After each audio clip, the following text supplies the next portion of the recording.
All right, Junseth, how did you get into Bitcoin? What do you know? Let's explore a little bit about your history, and then we'll clip this to the front. I'm a BU like newbie. What is your definition of a blockchain, Junseth?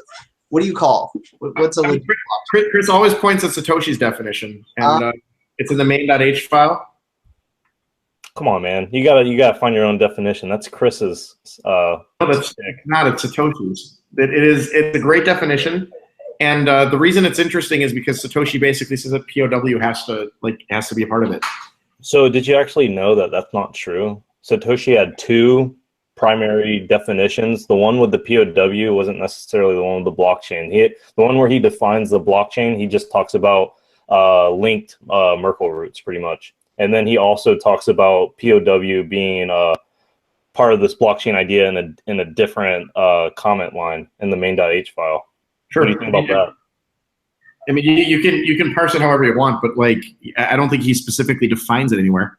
What he does is he so the way Chris defines it is with the POW comment. He actually defines what is a blockchain. You should look at it.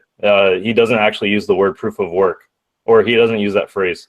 But the point is, though, Michael, that the only thing that's interesting about a blockchain is that it is POW. That's the only reason that any of that is interesting. The data structure is completely uninteresting without POW. I think the only thing. So I think the most interesting part about the data structure is that people think it's interesting, if that makes sense, and how they're spinning this off into private, centralized. They're only saying that it's interesting because they can get funding. So like it's to be interesting. Like POW is the only reason it's interesting. The only thing that makes it interesting at all. The only thing. Well, yeah, but I mean, it's more than just POW, because POW was around long before Bitcoin and the whole construct of a blockchain. Not really. I mean, Hashcash and POW, it didn't scale. The reason that Hashcash failed, and Adam Back even wrote this back then, was that it doesn't scale with Moore's law. So what Satoshi does is he figures out a way to change the POW function such that it changes with Moore's law. With the difficulty. The difficulty. Yeah, I mean I kind of go off of. I mean, definitely. I remember y'all talking to Peter Todd, him saying something real similar, where it was he defines a blockchain really loosely as like a chain of blocks, but then saying that isn't interesting unless it has proof of work. He's right. But I don't even think a lot of people even know that, which is sad. We changed after that interview. We decided, you know what, like maybe we'll do what Peter Todd does. Everything's a blockchain. You know what's crazy is the only thing that sucks is my group is called the Atlanta Blockchain, so I've been trying to not change the name. Keep it.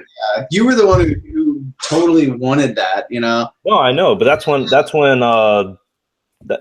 before I knew that these private ideas, are started calling themselves blockchains. Like I was okay with the altcoins calling themselves blockchains. They might have been really insecure. Well, I mean, the altcoins are blockchains. Most of them, all the Bitcoin clones are. They're not great. No, but like it didn't bother me that these blockchains were insecure and not really mutable, or not really immutable, and that they could be hacked or whatever. But what I didn't like was when they started calling Kafka ledgers blockchains.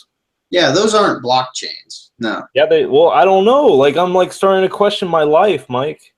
I would say they are. Like if you wanted to find a blockchain like that, then that's fine. Like that was Vinay Gupta. Okay, Vinay, everything's a blockchain. Is this beer can a blockchain? Yes. Okay.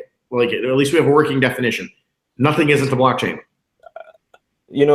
I used to probably like a couple months ago, I was like really big on the definition. I'm like slowly losing interest in it. It just doesn't matter that much. Like you can define it as nothing. That's fine with me. You can absolutely define it as nothing. Yeah. But like then it's necessarily a buzzword. And all you're doing is trying to raise money. And that's fine. But like you're gonna have to contend with that. Like it's kind of a shitty proposition.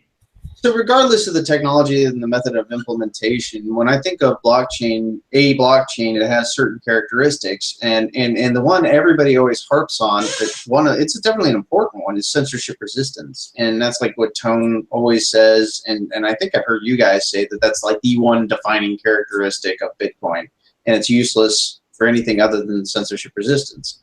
That's permissionless. I mean, that is like its function. So like it's a regulatory arbitrage instrument. It's a genius piece of equipment. Right. I mean, I think there's definitely other uses for the technology. I mean, like the bit-off instance. I think it's actually just a remarkable use of the asset and the underlying technology to do something else. Like identity. Yeah, identity and authentication. Mike, that's the same question. So you have to ask yourself, who's going to use that? Dude, everybody. No. Dude, you got to watch this. Mike, it doesn't matter how great the tech looks because it's expensive. You can do Facebook for free, or you can do blockchain at a large cost. No, this is for Facebook and Google and everybody else. So see, are you talking about bit-off? Yeah. Yeah, it's on the Bitcoin blockchain, but you only so Junseth, I think a lot of what we're talking about right now is due to this Jason presentation that we just saw. Yeah. I would say just check it out. It's pretty much doing so. Apparently, it's doing what Google is doing proprietary, but I talked to my friend at Google about it, and you know, and I was explaining to him. He's like, "Oh, that's like our system, only it's decentralized." And I'm like, "Oh, really? Cool." It's really inefficient. And then like what? No, you don't understand. It's okay. So you only have to create a Bitcoin transaction on the Bitcoin blockchain to establish or change state of identity. Okay. To verify identity, once it's been established, is totally free. Okay. So yeah, so you should really watch the video. It's like 2 hours long. One name and stuff like those. You talking about like with Blockstack? No, this is any of these like namespace things. Like I'm sure there's going to be a use for namespaces on blockchain. This is namespace. This is for login and certs.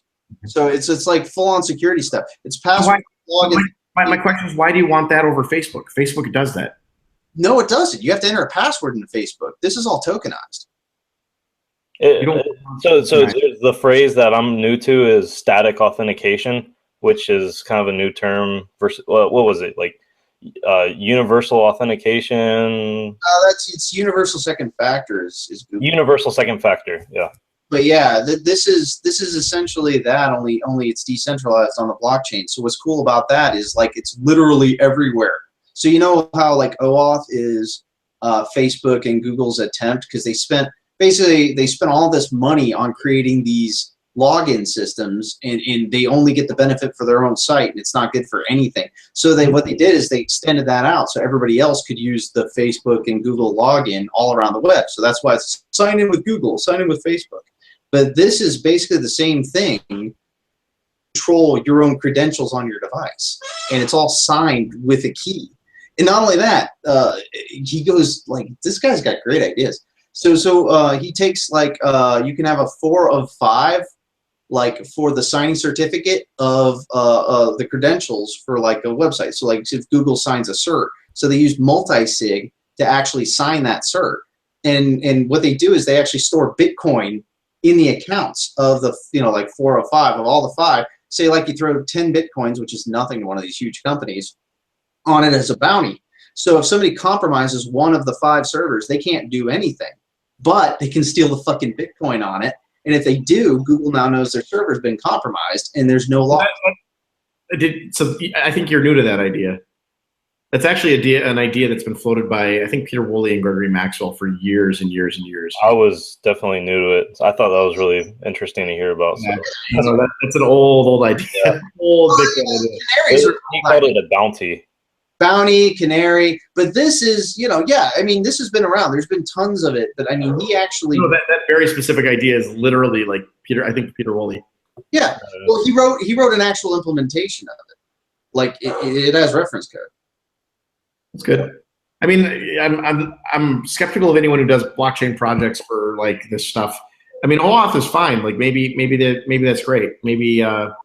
Maybe identity, the way they do it is good. But like my point is that like generally with blockchains, for the most part, you don't want to use them for that stuff. Like what happens? Wholeheartedly, people use it for all sorts of horrible shit that it's not made to do. this is one use case I've seen that actually looks like it. Mike, what if a transaction costs $50? Yeah, Google has no problem staying that to establish their identity. That's no problem. But you would. Oh yeah, well then I would stop using it, but Google still would. I mean, what's the cost? I mean, $50 might not be a big deal to say a one-time identity, For companies, that's whatever. I mean, versus what they pay now in infrastructure and equipment. What? No. No, they have to propagate across their entire network. I'm talking about for their internal credentials and everything else. Yeah, I guarantee it costs them more than $50 a login. Space on the Bitcoin blockchain is going to get really interesting if this blows up. It's going to get really interesting on what transactions actually survive because everything's going to be some kind of aggregate service or something. Great. Everybody's trying to figure out how to prune the UTXO set, Mike. So like that's fine. But like as things get pruned, like there's going to be this giant battle for what gets to stay on the blockchain. Yeah, I agree. And it's completely nobody's pruned anything yet. That's why I was a fan of Tyrion, because if notarizations are going to be done, like I know you call them notarizations, then they're going to have to use a system like Tyrion. Yeah, I agree with you. If there's a notarization service that survives, it's going to be Tyrion. Yeah. Hey, Mike, let's ask Junseth. It's getting late. Let's ask him questions about other things besides what we already know. We already know he's into like regulatory arbitrage type stuff, but let's talk about stuff background. Like I want to know, like, how did you get into Bitcoin? Like, when is the first time you've heard of it? And when did you guys first? That's a lot less interesting. I gotta. No, it's interesting to me because I don't know any of this stuff. I got a helper reporter out email, and there was like a little link in it, and that was like the first time I ever clicked to the forums. I like searched for what Bitcoin was. It was a little helper reporter out. Like I need someone who's going to talk about Bitcoin, and I ended up in Bitcoin Talk, and it was just it interested me, so I just lingered for a while, read everything that was there, and then I found the Satoshi white paper, and I shat myself. What year was this? It was a month after the pizza, I think. No shit. That was way early. 2000. What was it? 2010. 2010 was the pizza, so it was late 2010, right? Mid. So how did you and Chris pass cross because of Bitcoin? No. Chris's parents ran this really, really successful engineering firm down here, and they blew through their money. And they made a lot, but they lost it all. And during the recession, the engineering firm went to shit. It was just awful. They had an enormous office building that they purchased, and it was filled with nobody. No one was in it. So his mother and his father got into this like contentious divorce battle, and they started fighting it out. And the whole, like, during that entire time, the business was kind of going to shit. So she started renting out space in their office building. And I have a good friend who does a Hollywood gossip website, and he started renting their little room so that he could have an intern. And he told me about the space. So I went there. I had a business at the time called Insure the Future, and I was going around and speaking as a motivational speaker. Oh, is that when you're fully suited up and you look like you're 80 or you're 57? That was the first scam I ran. I would do conferences for State Farm agents, and I would speak. Oh my God, you were the motivational speaker for agents? Yeah, I actually could see very, very successful at that. So you'd be the entertainment that would come in and make people laugh, excited to sell insurance. Kind of way. Like, what's that? Matt Foley in a van down by the river. Yeah, I wouldn't do that. They were great. They were good little talks. People laughed. They thought it was fun. Yeah. I generally take the marketing portion, give them a little talk on and motivate them on marketing, their agencies and such. And so, I mean, those were. I ran a little community for them. They pay me monthly, and then they would get invited to my conferences. So that was the business I was running. It was a terrible business. Did really badly. We had a good number of agents. About 80 agents were signed up around the nation. They'd fly in to see our conferences, and it was just, but we couldn't. We had like a 50% attrition rate, so it was like the same as like insurance. So we weren't able to like grow that thing at all. I remember I did the calculations, figured out what our max return was on it. It was like $16,000 a month is what we could make revenues. I'm like, okay. I'm not putting my risk into this anymore. Shit. So and that was split between 3 people. 1,500 revenue split between 3 people? 16,000 at most. Okay. It was very bad. Oh. So, frankly, in my opinion, it was a little bit of a Ponzi scheme, if I'm honest. We ended up pre-selling a lot of liabilities, but anyhow, so like it was a really bad business. But like we got office space we rented from Chris's mother, and the first time I met Chris, he was in his office, and I walked over there, and he started telling me about his probation officer, and he started showing me pictures of a prostitute that he'd banged the night before. I don't know if you're being serious. 100%. What was he on probation for? Speeding or drag racing. He had a Corvette at the time. Jesus. What kind of Corvette? A Z06. And he put like $100,000 into it. Nice. You gotta be careful, Mike. You gotta be careful what you believe when these people talk, man. I'm just letting you know. Just take it with a grain of salt. That's all I'm saying. It's entertaining, but just take it with a grain of salt. He shows me these pictures of a prostitute up against the TV with her like butthole opened, like she's like reaching around. And I'm like, what? He's like, yeah, me and my friends banged her. And I was like, you were with your friends? He's like, yeah, we all did it together. No biggie. This is going to be like Blocktime Uncensored.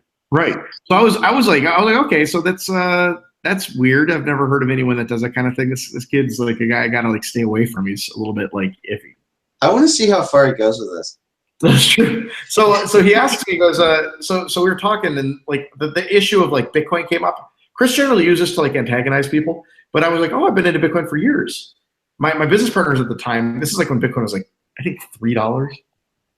And Chris was like lamenting how much it was worth, right? And I was like, it's so high. Like, I can't believe how like expensive it is. This was after it crashed? Oh, yeah. 32? They're on $3, $4. Well, yeah, but was this the first time when it was on the rise, or was it after it already hit 32 and crashed back down? Post after it. Yeah. So wait a minute, Chris wasn't bullish on Bitcoin when you first met him? Because he thought I was an idiot for buying it $3. Well, everybody when you first hear about Bitcoin thinks it's fucking dumb or scammy or something. You know, I mean, he didn't think it was dumb or scammy. He just thought it was high. It's like, who needs it for $3? High for $3. I mean, once it hits, like, oh, how could he think it was high? Because it hit 32 and it was back to 250. Well, I wouldn't think it was high. I would either think it was going to die then, or might have a future. It's either really, really low or it's going to die. One or the other. You have no idea what you would have thought then, because like it was absurd. I was in like Chris and I actually had a little business together called CoinPost. What is that? I've never heard of. What do y'all do with CoinPost? Go to coinpost.com. It might still be up. It's funny because we were interviewed for Bitcoin Magazine #2 for CoinPost. Oh, really? Yeah. Coinpost.com. Yeah, it might be down. But yeah, if we got interviewed, and Chris like was such a dick. He like it was John Henshaw, I think, who interviewed us, and then like he he didn't publish it because like Chris was such a dick to him. Like, what? I was selling Diablo gold for Bitcoins. Are you serious? Yeah, Diablo 2 gold. I didn't even know that was. I didn't even know what kind of. Wait, hold on. What kind of market was that? How did you find like people that were? Because you played Diablo, right? I've never played Diablo in my life. Okay, so you were buying Diablo. You're speculating. What were you doing? Yeah, I was the middleman. I was like sitting in between transactions. Oh, dude, that's crazy that you somehow got in there. How did you feel comfortable doing that with something you didn't even I don't give a fuck. Oh, that's so farty. You ever trade on Firewalks or whatever, that Second Life exchange? I don't know. I never did any of that shit. Yeah. What other crazy things have you traded? If you're willing to trade Diablo gold, if you're willing to trade Diablo gold for Bitcoin, what else have you like done that's crazy like that? Other shit, lots. Chris and I started another venture at one time we tried called Buddy Nip. What is that? Catnip, but like we made it like look like marijuana buds. And that was a business? Wait, what? We wanted it to be. We tried. What were you planning on selling? Well, so we went around to head shops because we thought we would sell the catnip in head shops because that would be funny. And no head shop would put it in there. Wait a minute, is this like? I feel like there's like two kids that like they can make like a lemonade stand. They're both like 10 years old, and they're like, okay, we can rake leaves, we can cut yards, and like Junseth, little Junseth, and Chris DeRose, running around Miami. This is how I imagine this. We laid little bags of Buddy Nip, and they looked like weed. There might be Junseth, have you ever been to jail? Me? Yes. Did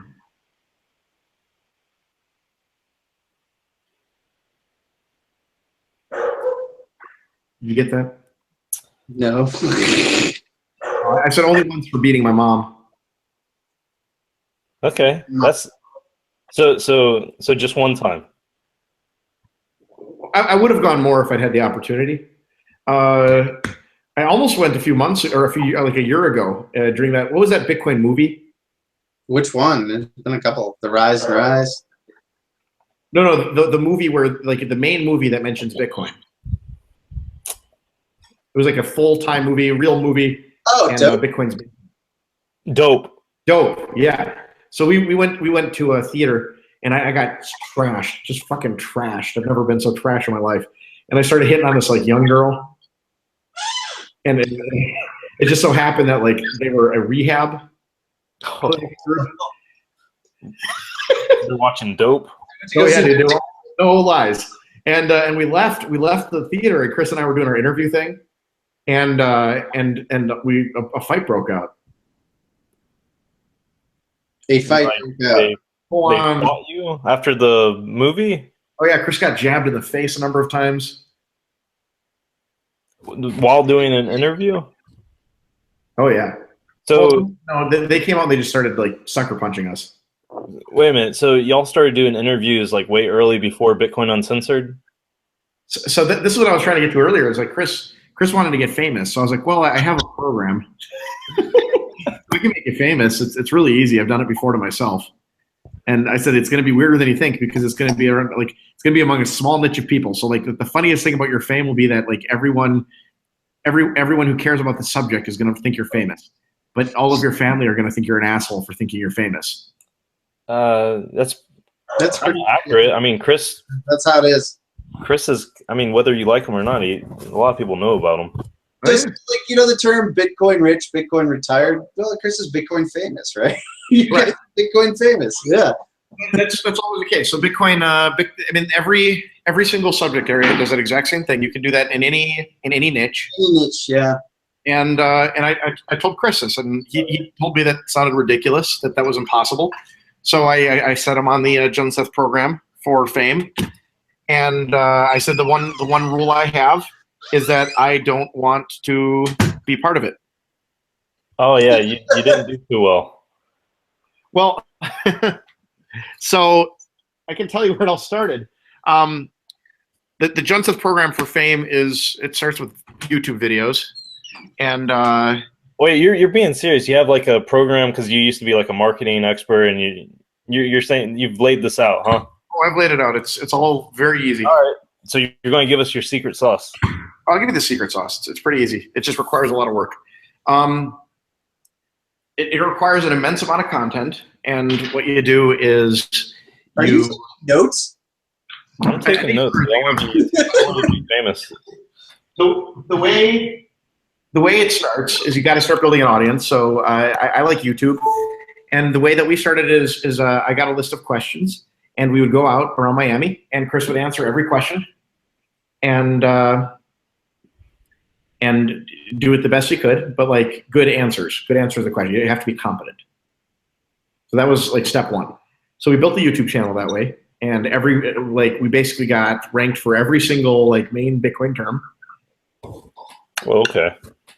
And then we were in channels, and we had to be like the second part is that you have to be part of the community. So you have to like be very loud in the community. I remember seeing his videos with Chris Rose. It was just him back then, and you would just see him randomly in a place in Miami outdoors, and it's just like, who is this? I don't know if you're Mark. So I want to let you finish before I tell you how I stumbled upon Bitcoin Uncensored, but keep going. So we were in channels, and we were just very loud. And as the videos were coming out, we started to do a little bit more antagonism, because frankly, you have to do that in order to get talked about. So like we did a little antagonism, did like an Ethereum video, a few others, and we started going into channels, and frankly, just people. I mean, people kind of knew us, but like we were finding that we were having a lot of debates about the stuff that we thought blockchains were and Bitcoin was. And we decided that we really frankly wanted to make the channel just something of an exploration of like what Bitcoin really is and what we thought it was.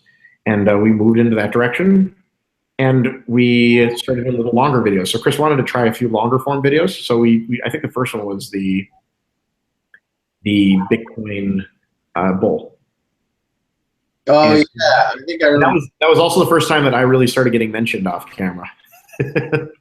So I provided my voice in that for a couple of things. I remember he asked me, like, are you sure you want to like do that? I was like, yeah, I'm okay with my voice. I don't really know what you mean. Like, what is this? What do you mean you're okay with your voice? I'm okay with my voice being in videos. At the time, I really didn't want to be like at all. It's just like a disembodied voice. Uh-huh. So Chris and I have always been this way. Like it was, we enjoyed doing the Bitcoin stuff. We enjoyed doing it together. And like Chris always said he didn't want to do it without me. And I said, I don't really want to do this without him. So like we would have like been very content to stay on the sidelines for a very long time. But we ended up coming out and doing that. And as things progressed, what happened is in the Skype channels and all the other channels, we were just getting kicked out of them constantly for asking like simple questions.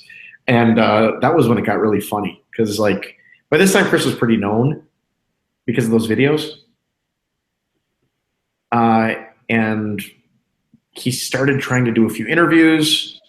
They turned out okay, and I was like really pretty critical of them. Really, they were pretty bad. Yeah, ours is terrible. What's that? Yeah, your interview is going to be bad, so bad at first. Have you listened to any of them? You're probably not. No, I haven't.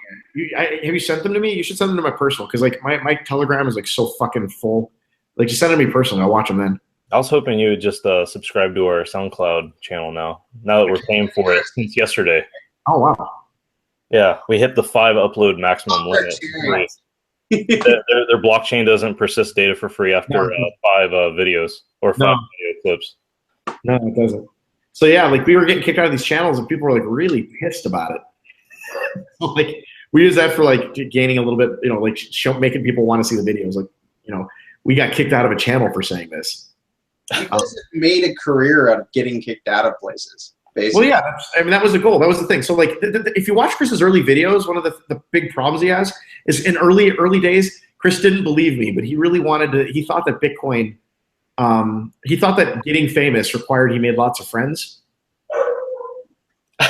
Make lots of enemies. That's funny. I was really pissed at him, because he would we constructed our characters essentially, and he wanted to have like public personas. One that was like professional Chris, and one that was like Chris being like the idiot. And I was like, you can't do that, dude. You got to go all in on the idiot. And there's actually a really good video. Are you trying to claim that you're the mastermind behind Bitcoin Uncensored? I'm the reason you listen to it, bro. Wow. So you manipulated Chris into being who he is? No, we did this together. It was very much a group effort. But like Chris and I definitely picked identities. Like we definitely certainly picked identities. No question. So you're saying he picked an idiot? No, Chris is just an idiot. So what identity did you pick? Well, I mean, we went after like a sort of, so the way it happened for me was we were at Bitcoin's in the Kingdom, and I was going to go. We were going, and I was going to be the autistic cameraman, and we used my autistic cameraman identity to get into things. And it just so happened I got so fucking mad. You acted autistic to get into what? The coins of the kingdom, the magic. No, just to like get into things, just to make an excuse for my behavior. Well, like he's autistic, you know, he can. God, all right. So I went there and like we're gonna do that. Yeah. Because I was still unknown. Everyone thought that I was Chris's camera guy. That's what they would call me. Which is really funny. So what happened there was this big company that was presenting. They sponsored the conference, and they were called Bitcoin-Uncensored.biz. And there was a Ponzi scheme. It's like a blatant fucking Ponzi scheme. So I stood the whole weekend at their table as they were explaining to people that they were Ponzi, just like sitting there as they were explaining it. And everyone in the room was like, just like, oh my God, what is he doing? What the fuck is he doing? Wait. So let me get this straight. I'm sorry. They had like a booth or something at this. They had a booth in the middle. And then you were standing near the booth telling everybody that it's a Ponzi where everyone could hear you? Yes. Okay. And so they were at the center of the room, and everybody in this room was like around it. And I was just sitting there at the table for like probably an hour and a half. Every time someone came by, I would explain why it's a Ponzi, that it's all, they were saying that they were doing arbitrage. I would explain why that's not a real idea. You were shitting in the punch bowl.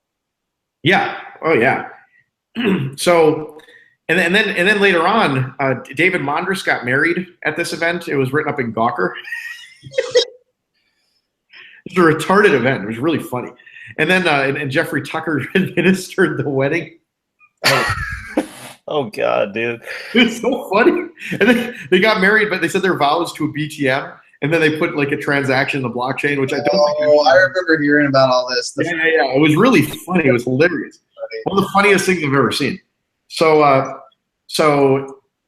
yeah, they put their vows in the BTM, and like it was supposed to go to the blockchain. Probably, I think someone checked and it didn't actually confirm or something, or it didn't. I think it went out of the broadcast or something. It was awesome. That would have been funny if they like didn't pay a transaction fee and they actually didn't get married or something. Well, those were the days. Those were the days that like, I know. I'm thinking like nowadays. Yeah. What's funny about that more than anything is they were already married. So they got married in like real life, and then they got married later on, years later on the blockchain. It was really funny. So it's like having a Jewish wedding, blockchain wedding, right? Right.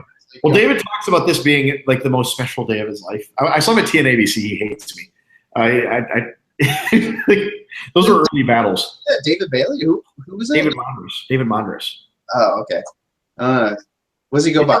Early companies with Nathan Wozniak. Oh, really? What? Yeah. The Blockchain Factory. None of them worked. None of them. They're all retarded ideas. He did like Blockchain SQL. Oh yeah. Oh, yeah. I remember that.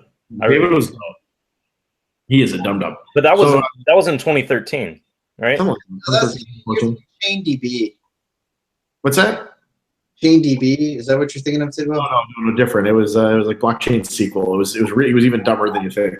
So anyhow, at Coins in the Kingdom, there was another panel of speakers for BitNation. So this was the BitNation launch. And there was a video online. Someone took it down. I think that Suzanne Tarkovsky-Templefart asked them to take it down. And I just sat there asking questions. And this was the first time that like anyone had ever really heard me. And I was asking questions. They had no answers. And the reason is because like after Neo and B, I remember sitting in the Neo and B room and watching that presentation, be like, something's not right here. But like, no one asked me questions. Not right here. Wow. Neo. I was like, I'm never doing that again. I'm never letting that happen again. So like I watched the same thing happen with BitNation. There's a bunch of people up there, and they're talking about this like stupid idea, and I'm asking them questions about it. None of them have any like coherent idea of what they're doing. There's like, maybe we could do this, and maybe we could do that, and I'm like, and you're also fundraising $1 million. Yes. So like I basically monopolized the entire room. And the room was split, just divided down the middle. Half the people were like, thank you so much for like really talking. Like everyone wanted to say something, but no one would. And the other room was like, you were so disrespectful. Like just like split the room. And that was the first, like what happened is the next week, BitNation did their crowdfund and they raised $15,000.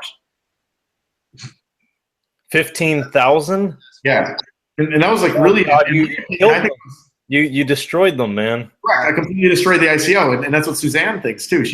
She really like was so mad. She wouldn't talk to me for a really long time. I'd never talked to her before. And so like essentially that destroyed the BitNation crowdfund, at least in my opinion. I like to take credit for it. I don't know for sure. Are you wearing a Doge shirt? I'm wearing a Doge shirt. Nice. I can tell by the ears. Fuck, that's fucked up. I shouldn't know that. Yeah. Doge shirt all the way, bro. So I like to take credit for that. But like the one that I do get credit for is this. A week and a half or 2 weeks after Coins in the Kingdom, there's a big announcement on Reddit that blockchain or Bitcoin-uncensored.biz has just had a major hack, and like the money's gone. That's so funny. And so we actually called the guy that was at the conference. He was threatening to sue me. And when we called him, he was like, I guess that guy at the conference wasn't really a troll. I guess he was absolutely right. They did the audit because like after we got back, we called the guy and said, there's a lot of people asking questions. And he's like, okay, I'll do an audit. And then in the middle of the audit, as he was moving the money from this wallet to this wallet to do the audit, all of a sudden it disappeared. Poof. I take that's really interesting. So, oh wow, so they got hacked mid-audit because that was the only time that they. Yeah. It was a very obvious Ponzi. It was just like very, very. They were promising like 5% or 1% per day or something like that. So, I was like, if you're doing 1% per day, you're going to be like a trillionaire in like 2 years, dude. Like, it's like, well, yeah, I don't think. I think it's real interesting how elementary that kind of stuff is, and how public people are with saying what kind of returns you can get on stuff like that. What's funny to me is that like I see these free talk radio guys. You know who they are? The free talk radio, the libertarian radio station, Free Talk Live. Nah. I've actually, I think I've heard of that. Free Talk Live. I think that's it. You're saying that they're promising good returns on gold or something? What are you talking about? No. Free Talk. So Free Talk Live is this like libertarian radio station, and I'll occasionally listen to them, and they'll bring up these like points that we make, and they'll laugh about the points we make on Bitcoin Uncensored. And I don't know that they know that they're laughing at our points, but they'll be like, "Isn't it ridiculous that people think this about like some altcoin?" And I'm like, no, that's not ridiculous. But what's really funny, and the fact that nobody knows, is that one of the main hosts of the Free Talk Live listened to the pitch by the Bitcoin-uncensored.biz people and was going to give them his money. And after the conference, he came up to me and thanked me for standing there at the booth and explaining why it was a Ponzi. But I'm sitting there listening to them, like thinking they're credible about like any opinion they have on Bitcoin, knowing this about them, that they like listen to this inane pitch about a Ponzi scheme and were willing to give their money to this thing. And the only reason they didn't is because I told them not to. So what angle? So why do you feel that? Do you feel like something down deep that makes you like what makes you want to scam bust so hard? I mean, I didn't think that, like I just thought it was going to be a one-time thing at that conference, and it was just fun.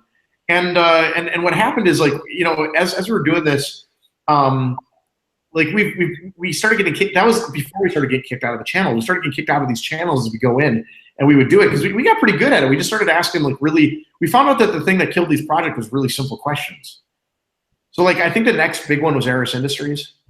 Chris actually read their white paper and he's like, "This is stupid." So he and I jumped into the Skype. And within like 5 minutes, we were kicked out. Hey, Tidwell, you got to send him like the fire presentation. Oh God, dude, that's not even. that's more our level. I think we can handle that without them. I know, it's just fun. It's so bad. These are all so fucking bad. So I mean, that's the thing. We started with these like low, like they're all low level. That's the thing. Like we were watching everyone going like, Eris is the next big thing. Well, you know what's funny is a fire chain might actually get a lot of money, Mike. Which I mean, I don't know, man. I'm so conflicted with, knowing people doing, like, I don't know, man. It's hard to scam bust people that you know. I don't know. Why? They're scamming.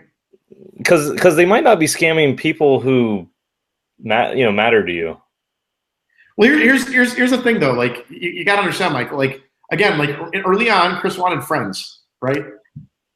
And then very quickly, like I think the two of us both realized that the only people we could really trust in this system were the two of us. And the two of us are even real stupid sometimes. We fight each other on stupid shit that we both say. I know like, y'all don't really fight too much. Y'all don't really fight too much on Bitcoin Uncensored. Y'all just kind of. We get the farts out before, we take shits before the show. So like, that's the thing. Like we fight that stuff out like between each other. But like there's a lot of like early on, like there were people that were coming at us with like blatant scams. And like it was we didn't know exactly what to do either until we realized that no one's our friend. Like no one's our friend. It's just, we aren't anybody. So that's why we stopped taking money. I had a question. Did you guys, either one of you, did you lose anything in Gox? Did you have anything in Gox when it went down, or did you piece the fuck out long before? I had no money in Gox. I'd like not purchased from Gox in years. Hey, I've been doing Coinbase for years and years and years. To follow up on that, have y'all ever been scammed in this space? Hell yeah. Can you talk about some of the times y'all been scammed? I got scammed by Trade Fortress. Oh, I remember them. Is that it? Oh, that's a big one for me. How much? There have been a number of little scams, but like Trade Fortress is the big one for me. That was the one that like reset my Pokemon game. Oh, okay. That was a bad one. Oh yeah. Oh man. What after having your Pokemon game reset? What gives you the urge to jump back in? So I was like despondent for like a number of weeks. I was like, I'm done. Yeah, I'm just like, fuck this game. You get to the other side of it, and you realize, you know what? Like that was kind of the first point where I think that like I started down the road where like money doesn't matter that much. It just doesn't. It's easy to say that when make yourself feel better, right? No, it just doesn't matter that much, though. Like it just doesn't. Like you can't care that much about money because like it's here today, it's gone tomorrow, dude. Like it don't matter. Yeah, but I just can't believe stuff like Jared Kenna, who had just like a massive amount for so long, and then. Oh man, that was sad too. I mean, some of these stories are really sad. Really sad. Not if you don't care, dude. You just gotta realize your Bitcoin game is going to get reset. God, dude, I really hope like that isn't like a universal truth for everyone. It's the point at which you stop being stupid, though. So, can someone not be stupid and not have their Pokemon game reset, or is that pretty much a necessity? It's really difficult to not be an idiot if you don't get your Pokemon game reset. I think I got a lucky break. Maybe. Yeah, I almost lost a lot once. You learn rule number 2 by having your Pokemon game reset. Yeah, actually, go over your rules. Can you do you have all your rules memorized? Of course. All right, let's go over them. Rule number 1 is that you're an idiot. Everyone learns that rule. Everybody. You know that rule when you're like 3 years old and you think you're smarter than your teacher. Well, I guess 3-year-olds aren't in school. Like that's a good rule. That's a good rule. All right, rule 2. Rule number 2 is the hardest rule in the entire set of rules. And it's that I'm an idiot.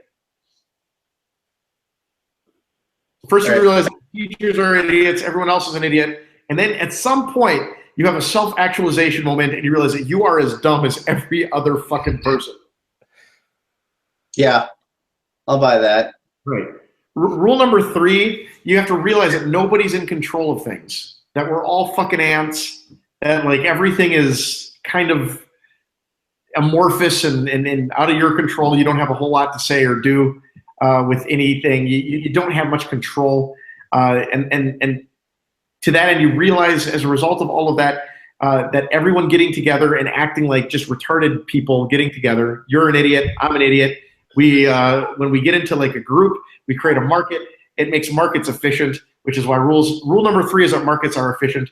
that's a hard rule to explain why it matters that rule number 1 and rule number 2 like are discovered first. But the reality is that for some reason, in order to get to the point that you understand that markets at least act efficiently, you have to know that everyone else is an idiot, and you have to also agree that you're an idiot, because it prevents you from like believing that you can beat the market. Well, I'd agree that markets are more efficient than individual idiots, but I don't think that they're totally efficient. I think, because they can be ridiculously irrational. A market's wrong for a very long time. That's inefficiency. Give me examples. That you can make money on. The housing bubble. Bubble. That was a hindsight bubble. You don't know it's a bubble until it blows up. No, you didn't. Yeah, I did. I totally called that one. Then why aren't you a billionaire? Because I had no money. You would have had money if you'd actually invested in your knowledge. Yeah, but I didn't. I know you didn't know. I know that you think you knew, but I know you didn't know because you didn't put money in it. I didn't have money to put in it.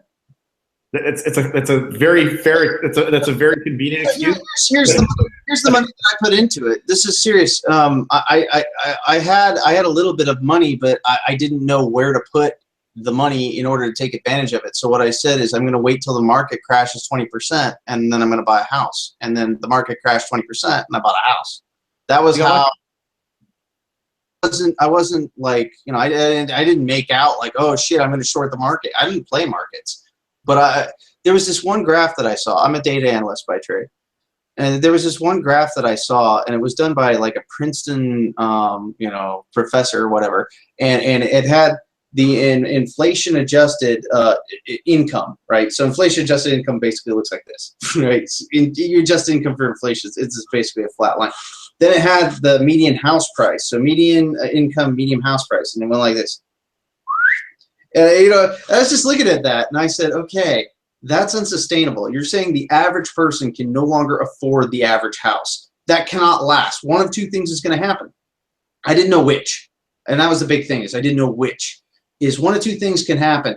Either we see massive inflation, and that lifts the income up to where it's in line with these new ridiculous house prices, or we see a total market collapse of the house prices, and they come back down to where they're affordable. And the latter happened. I didn't know which one was going to happen, but I knew one of them was going to happen. And that was basically, that was my position. I see the same thing happening now, by the way. It's a bond bubble. That's what's going on right now. It's fucking horrible. Don't buy bonds, I guess. I mean, like, if you believe that, then you should be spending all of your time researching how you can make a ton of money on this bond bubble. And here's the other thing. No one's ever been able to predict a bubble. No one's ever been able to do it. So, like, if you come up with a heuristic whereby we can predict bubbles, you'll win a Nobel Prize. It's a simple Nobel Prize to win. The day that someone can predict bubbles is the day that someone wins a Nobel Prize. What about Michael Burry? Yeah, Michael Burry, he knows it's coming. Noticed? What, Michael Burry? Which one is he? Is he the one that made $1 billion on the housing market? Yeah.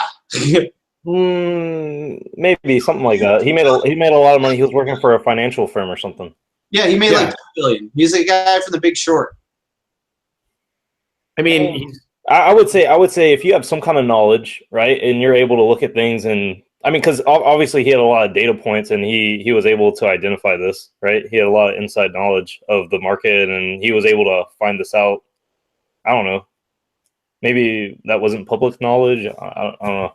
I mean, it's public knowledge. He fucking read the law. He's the first one to basically go through every tranche. Yeah. Look at every single individual. But by the way, that's why most people can't beat the market, because they're not like going house to house in like a portfolio and like discovering what the actual state of these houses are. So like he had extra market information. He knew it was a bubble because he actually looked at every single like individual asset within these portfolios, which no one else had really done. That's a very different game than like a predictive model that like is mathematical, wherein you can predict a bubble. You can occasionally know when we're in a bubble and which direction things are going to go in.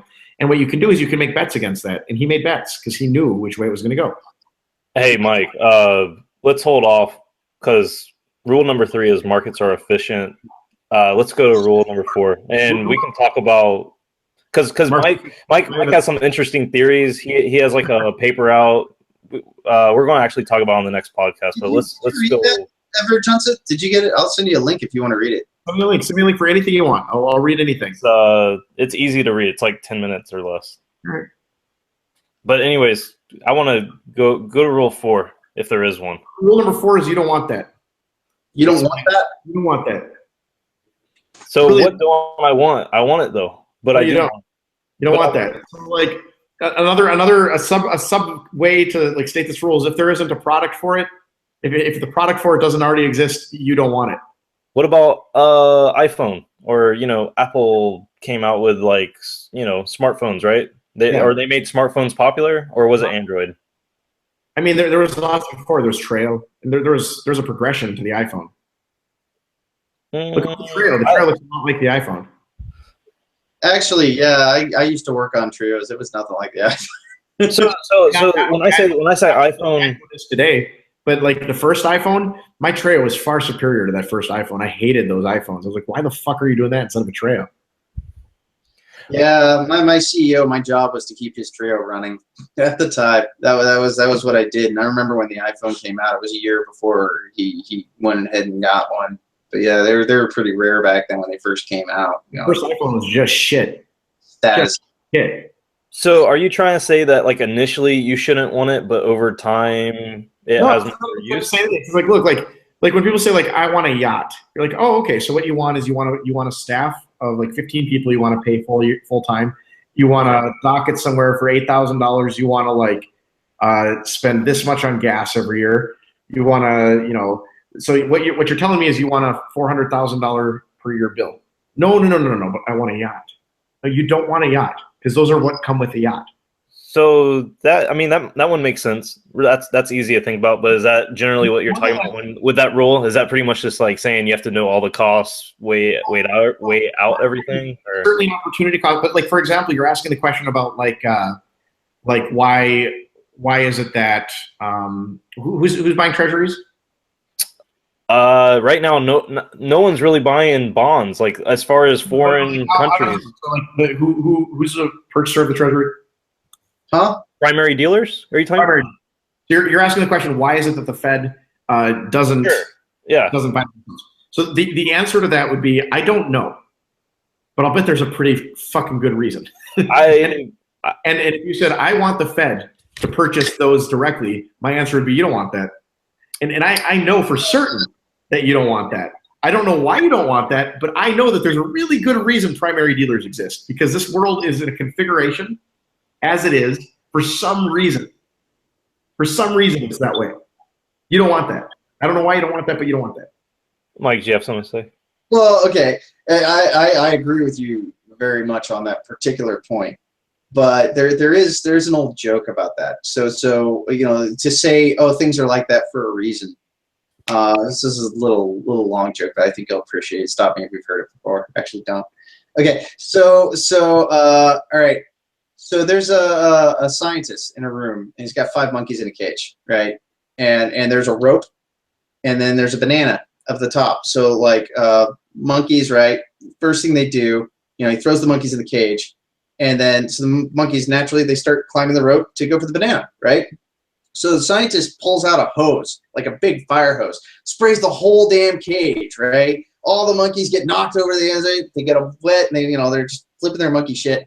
And then, they settle back down, and then, what happens like 5 minutes later after they recover themselves, another one goes for the banana. And so he whips back out the hose and just like, and he just keeps doing that. And then eventually one of the monkeys starts going for the bananas. And all the other monkeys grab him, pull him down, and start beating the shit out of him because they don't want to be sprayed with the hose again, right? So, okay, yeah, this goes on for a while. So this behavior has now been established. Then nobody goes for the banana, okay? So the scientist pulls one of the monkeys out of the cage. He goes, grabs a new monkey, and he puts the monkey in the cage. What does the new monkey do? Instantly. Push for the banana. Push the banana. What happens to him? They pull him down and start beating the shit out of him. Okay, right? And then, eventually he learns you don't go for that banana. Right? Okay. So eventually the scientist, he trades out one at a time all of the original monkeys. No hose was used, yada, yada. So he has now 5 brand new monkeys that have never been, and he puts another monkey into the cage. And they're all pulling people down and beating the shit out of them. Yeah. Hey, Mike, they've done experiments. Mike, they've done experiments with this with like real humans with like random like situations was where they'll trade out everyone in the room, and it's like a learned pattern, right? There's like a name for this in psychology. It's like a learned something. But you're ruining the joke. Okay, like a learned social pattern or something. So the lesson is, okay, why do they do that? It's because that's just the way shit is done around here. You know, I'm sorry, you don't get that banana because that's the way we fucking do it here. And that, my friends, is the basis for most corporate policy. I was about to say, big companies struggle with that kind of shit a lot. But the point is that like those corporate policies are in their configuration for some reason, right? Right, because the scientist was going to spray them. The scientist took the hose out of the room. It's gone. So that's no longer an issue. All they know is you don't fucking do that because you'll get. They don't even know why. You just don't do that.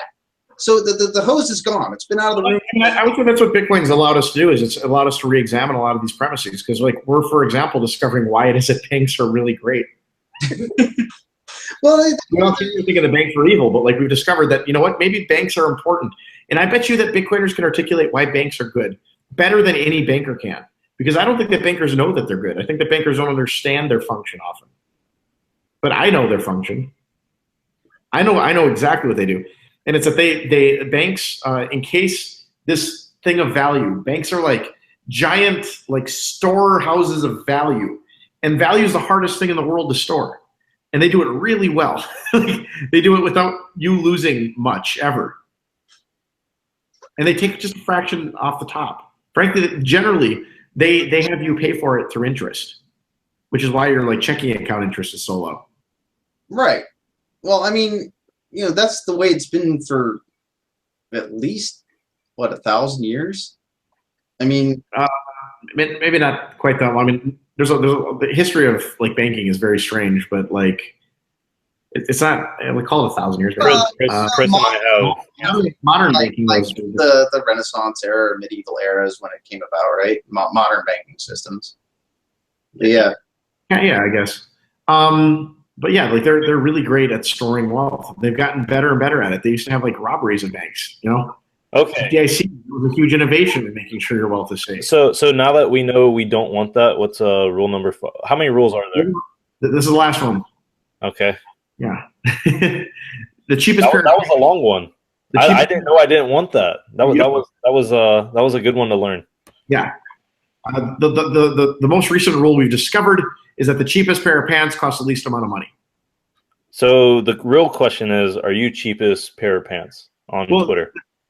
No. or yes. I don't know. Whichever of an answer. So the cheapest pair of pants costs the least amount of money. Yeah. That sounds tautological. It is tautological. Okay. What? So I'm stupid. Explain the significance of this rule. Well, it's a point that the ideology costs you money. So like you can wear any ideology you want, right? You can wear any pair of pants. And you can tell me that your pants are the best pants. They have the most diamonds on them. They're studded. Maybe they're golden. Maybe they're golden pants. Maybe they're made of gold. And you might have spent a lot of money, but they serve the function of the cheapest pair of pants. So you can either wear the cheapest ideology or you can wear the most expensive. It doesn't really matter.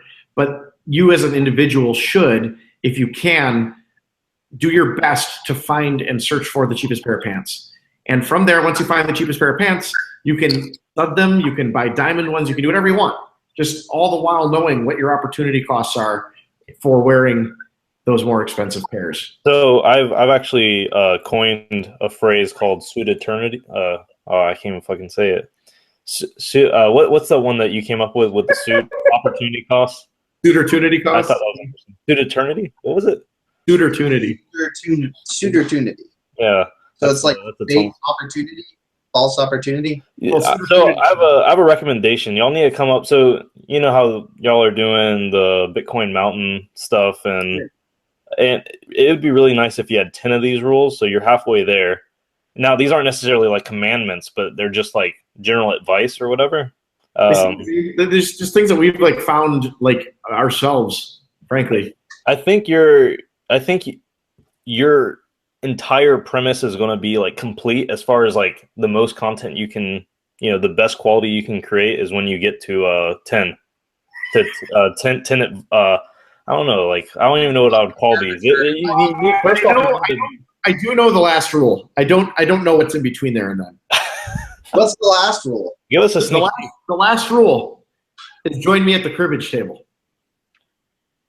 Join me at the cribbage table. Cribbage. Yeah. That's a cribbage. game. What the hell is cribbage? It's a- Do I need to Google cribbage? yeah, it's Mike, say it again. it's cribbage. It's CRIBBAGE. It's a game of pegs and cards, and you move them. Oh God, this. Okay, I'm looking at it. This is Okay, different. Johnson, Hey. explanation, please. Join me at the cribbage.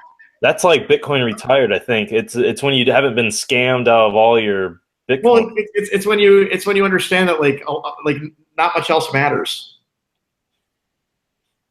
Wow. Not much else. Like the money doesn't matter. Like it's a Zen kind of like, you know, I've reached the. What does matter? If Friends and laughter. Friends and laughter. experience, I don't know, dude. Like enjoying yourself.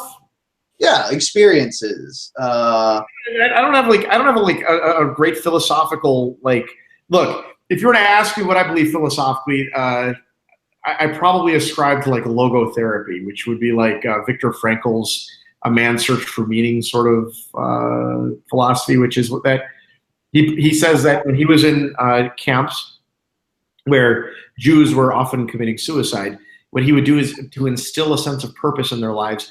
He would get them to kind of explain what it is that their purpose is today.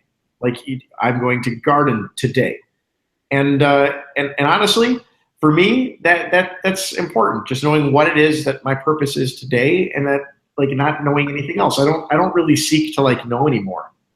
I want to accomplish the things that I set out to accomplish today, and that's it. Like, that's all that's really important is that I have a goal. Very Zen. It is very Zen. You know what? Chris and I are like really kind of pissed about this. Like we realize that we kind of I think that like articulating the philosophy sounds very Buddhist. I don't think we tried to do that. But you're a strong, hardcore Catholic, right? I go to an evangelical church. I wanna talk about one thing. Yeah. That I think is really interesting. You kind of opened my eyes to this. Probably is the fact that and you talk about this a lot, and I can't help but not remember 9.2%. And I don't know what kind of moving year average you use against the S&P 500, but you talk about all you pretty much talk about is opportunity cost. As far as when people start talking about their investments, you really just you always have. I feel like you know this argument very well, so you always just go to this, and which is you could have just put your money in the market, or you could have just put your money in the S&P 500. You would have done a lot better.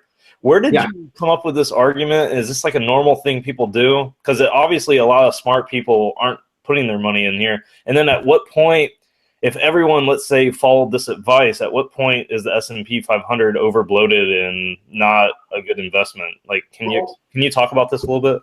So the truth is, by the way, that the lowest 30-year return for the S&P 500 occurred last year. So we should adjust it. It's no longer 9.2%.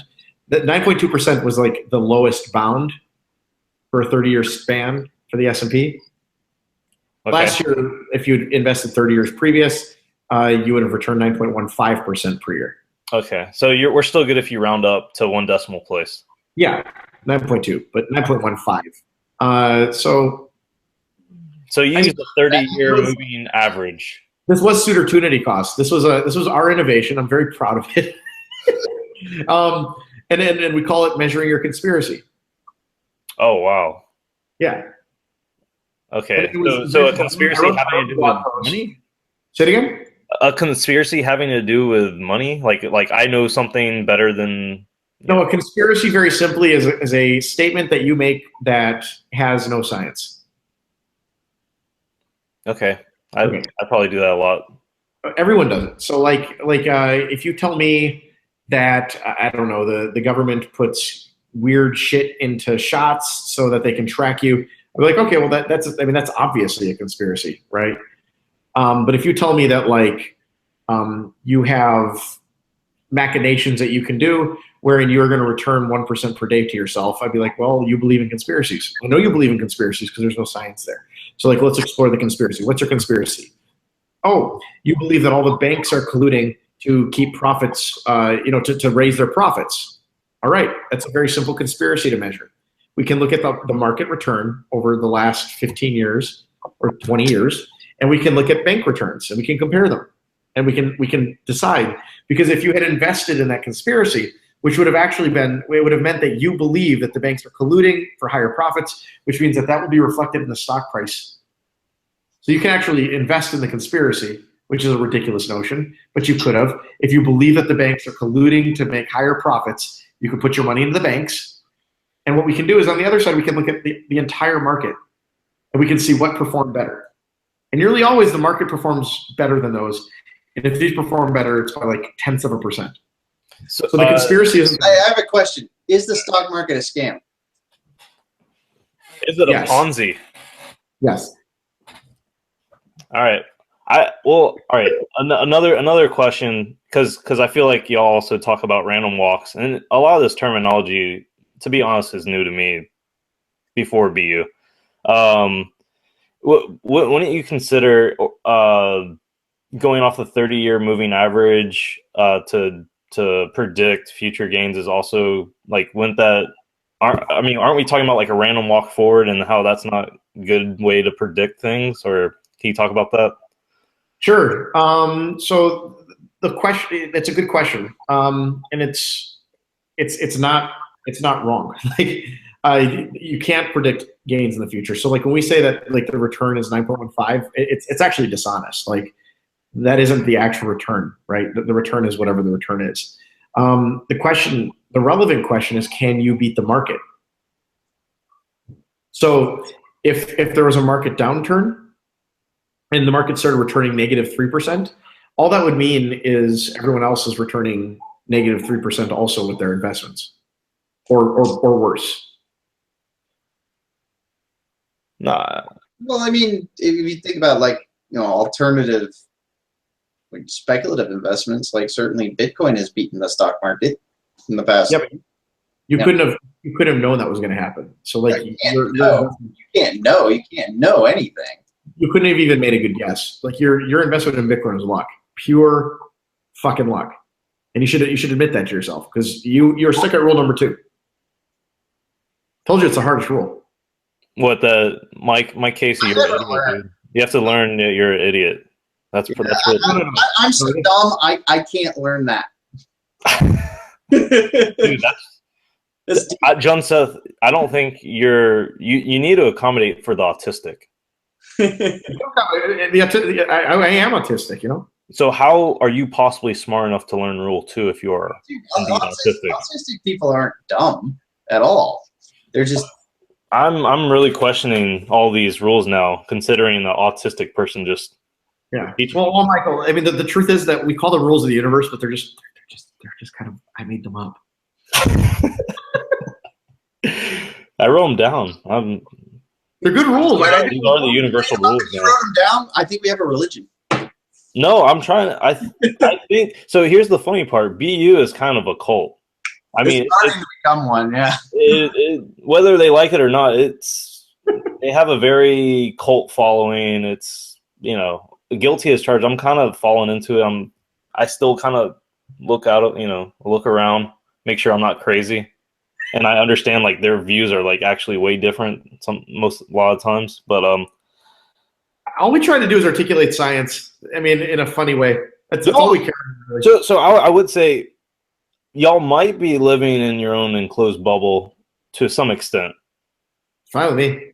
I know. I'm just saying, like, we invite peer review. So, like, if you believe that, then like tell us where. Really happy about that. I mean, that's good. I mean, yeah, I don't think you've ever not been open, but y'all definitely argue your points. Of course. Yeah.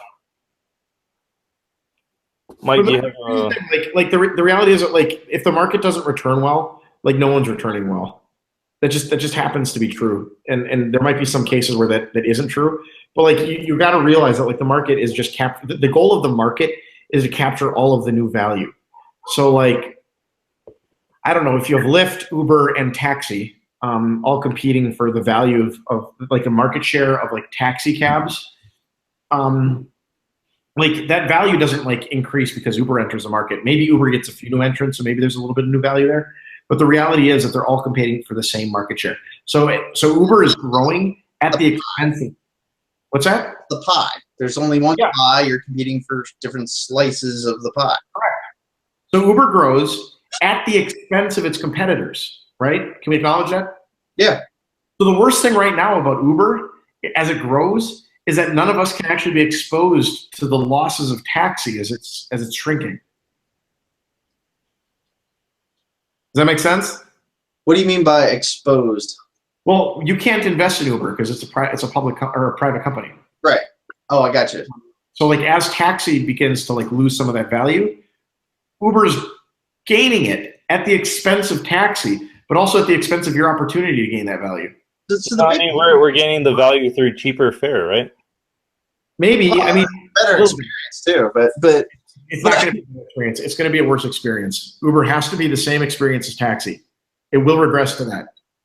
Well, so here's the thing. My particular thoughts on Uber is it's a phenomenon here that we've seen, and like all these people now have jobs as Uber drivers that are now competing with the taxi. You know, they're not making any money. Not going to happen. It's not sustainable. Hold on. Let me finish the thought. So yeah, it is unsustainable in that. But what's more than that is in no time at all, we'll probably see the self-driving cars and all of those things, because Uber's going to switch over to a complete robotic, AI model where they just pick you up without anybody in the car.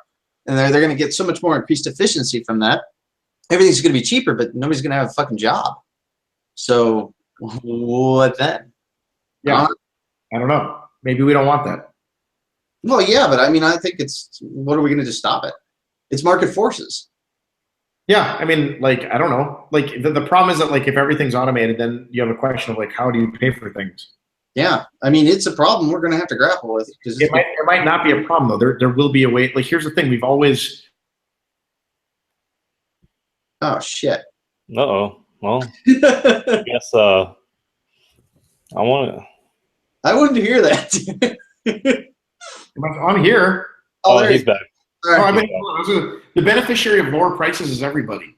So, like, one of the things we did on BU one day was we had a bunch of heroin addicts come in, and they did heroin on BU. And afterwards, we talked to them, where the fuck do you get food? Because, like, all of your money goes into heroin, right? You're, like, fucking chasing the dragon. So, like, all their money goes into heroin. So, like, where do they get their food? And the answer was they get it from the McDonald's dollar menu. Well, like, think about it. Like, they can basically go ask for money for like 25 seconds a day, and they can pay for like nearly enough calories for the entire day. I literally thought you were going to say they got calories through the heroin. No. The calories themselves cost them $3. So you and me, we are the beneficiaries of a supply chain economy of like all of the things that evil McDonald's has done to drive prices of food so far down that heroin addicts can get $1 hamburgers and feed themselves. No, it's economies of scale for you. Right. So, but Uber's going to do the same thing if Uber works. So, like, you have if there's a world in which you have like self-driving cars, you're the beneficiary of that. These heroin addicts are the beneficiary of that. All of us become wealthy. Wait a minute. You're saying that heroin addicts are going to be our Uber drivers? No. They're going to be the beneficiaries. Robots. I'm thinking that heroin addicts are going to start doing all the services. Is what it sounds like. Fine with me, although I wasn't saying that heroin addicts are doing services. I was saying they're benefiting from $1 sandwiches. Well, like, it may be an efficiency to have heroin addicts do services, though. I don't know. I mean, I think it's only a matter of time. Like, so like right now, what Trump's doing is trying to bring back the manufacturing jobs, like for auto companies and whatnot. And that's the biggest thing. It's like, okay, yeah, you put a tariff on it. They say, okay, we're going to put 20% on cars coming in from Mexico. So yeah, they will. They'll build the factories here in the United States, but they're going to like automate them fully, thoroughly, way more than they would in Mexico. So we're not going to get any net job increase. We'll get a couple extra jobs from the guys who repair the machines, but that's it. It's inevitable, I think, and I don't know where we go from here. I mean, I'm not saying that there's a lot of economists. I think Noam Chomsky is probably the one with the most egregious outlook on everything. But like, he's not exactly an economist, but like the economists all have been debating where are we going. But here's the thing, like again, as things become cheaper, you become a beneficiary of that. So like the reality is that as car driving becomes cheaper, you no longer need to spend your value on a car, on a taxi. You know, you don't need to spend as much. The portion of your income that was allocated to that decreases, and that allows you to do things like buy a hot tub. Would you call yourself a capitalist at heart? Me? Yeah. Yeah, I believe strongly in capitalism. You know, although I would say I don't know. I don't necessarily. I think these like labels of like political. I don't know what you call them. Political like systems or economic systems are a little bit irrelevant because like the reality is that we just have a bunch of like sort of amorphous political systems competing and economic systems competing. What capitalism is in America doesn't look anything like capitalism in like England, right? So like, what is capitalism? I don't know. The question that is more interesting to me is what configuration of society exists such that society, like a culture, like can grow and value can continue to be added to an economy. That's an interesting like discussion for me. And if you want to call that capitalism, sure. So that's an interesting question because our economy is obviously based on growth. Do you think like perpetual growth is sustainable? Can we keep? No idea. No one knows. I mean, like you have to regress to the mean. As companies grow, they regress to the mean. You know, it becomes very difficult for them to like to get humongous and not grow at like 9.15% per year, right?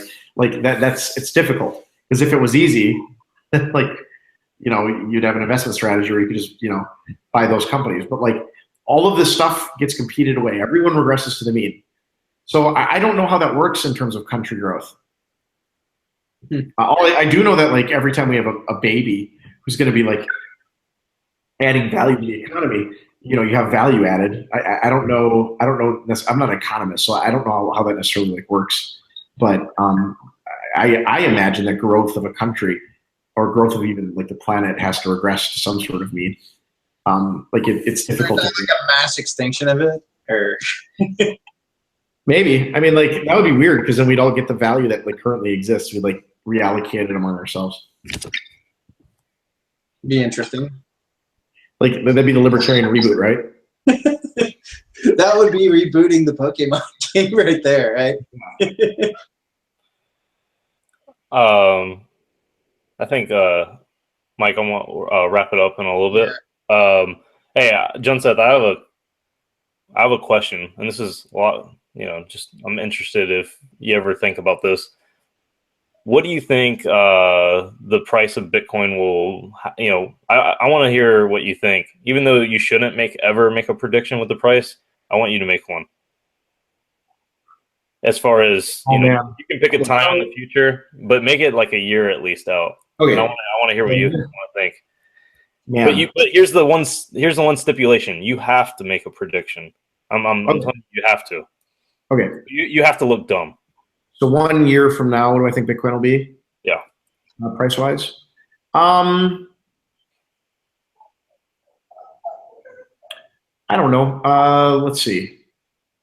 I'll call it 1,300. I try not to know what the Bitcoin price is. So my guess is actually 1,600. We're pretty close, actually. I think it's kind of, I don't know. People say like 10,000, 100,000. I was just curious if you're one of those kind of people. Like I have my own like ideas of what I think Bitcoin ought to be worth, but they're my own, and they're not that important.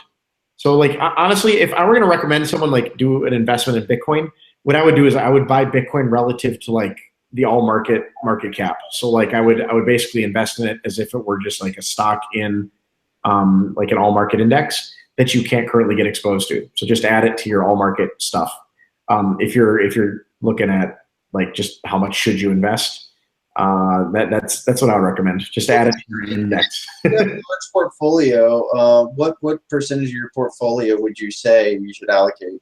Ooh, Seth, tell us. I'll tell you what I put. What I do. I put 30% of my wealth into Bitcoin. That's a fair amount. I'm surprised you're open with that, if that's true. Because we know exactly your net worth. You actually revealed it to us at the hackathon. You're worth $4 billion, and we know exactly how many Bitcoin you own now.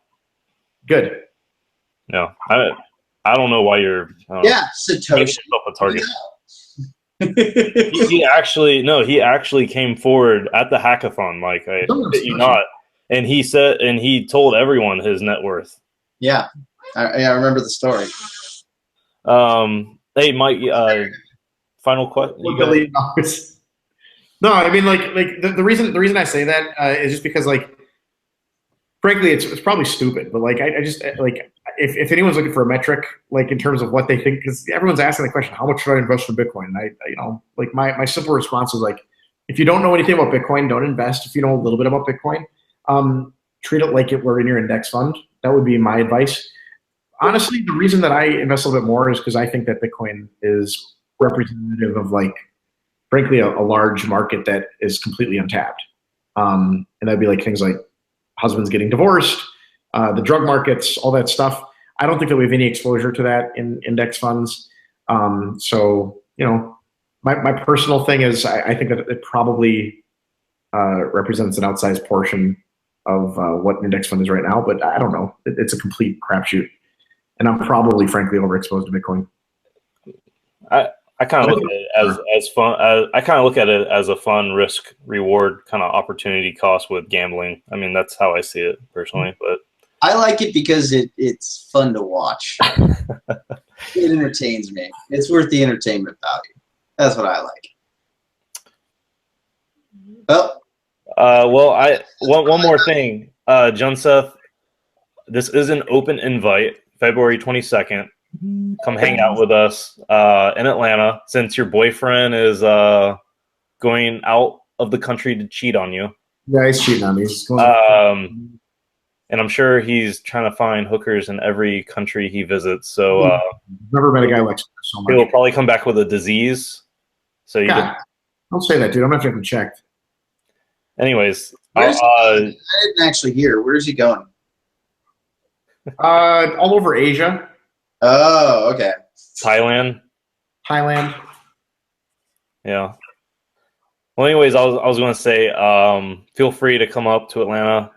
We can maybe record a podcast, do something. Come check out the Atlanta blockchain meetup group, and it'd be fun. Making content is my favorite thing. Like that's what we've done a lot of. So like I enjoy that. Well, yeah. Thanks for coming and hanging out with us. Yeah, I think this has been a pretty long block, Mike. It took us a while to find this nonce. Our show is now called Blocktime, right? I like that. Yeah, we had a lot of miners drop off on this, so it took us a while to get the next block. So standard deviation. Yeah. All right, man. That was fun.